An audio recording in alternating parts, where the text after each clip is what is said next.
যে হাদি ভাইয়ের হত্যার সুষ্ঠু বিচার যাতে জাতিসংঘের মাধ্যমে নিরপেক্ষভাবে আদায় হয় সেটার জন্য আমরা আবেদন করছি। সেই প্রেক্ষিতে গতকাল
জাতিসংঘের মাধ্যমে চেয়েছি।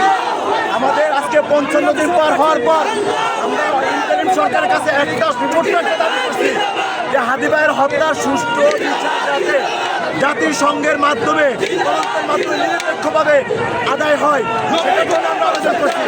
সেই প্রেক্ষিতে গতকাল ইনকিলাব মঞ্চের নেতৃত্বে জাবের ভাইয়ের মাধ্যমে আমরা সারা রাত ওখানে অবস্থান করছি।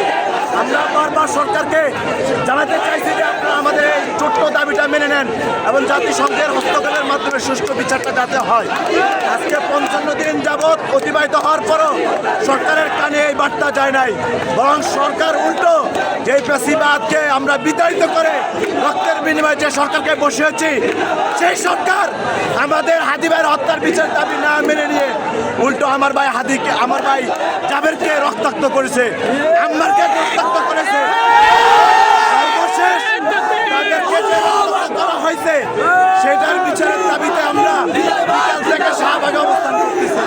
কিন্তু আমরা কি দেখলাম, সেই ফ্যাসিবাদী আমলের মতো ইউনূস সরকারের পেটুয়া বাহিনী, সেই পেটুয়া বাহিনী মাসুদের নেতৃত্বে আবার আমাদের উপর হামলা করা হয়েছে। আমাদের ভাই মহিউদ্দিন রনি ভাইকে রক্তাক্ত করে গুলি করে আহত করা হয়েছে। সে আশঙ্কা অবস্থায় আছে। সরকারকে ভুলে গেলে চলবে না যে রক্তের উপর দাঁড়িয়ে আপনারা আছেন, সেই রক্ত যদি আবার গর্জে ওঠে আপনি ইউনূস কেন কোনো ইউনিভার্সিটি টিকতে পারবেন না।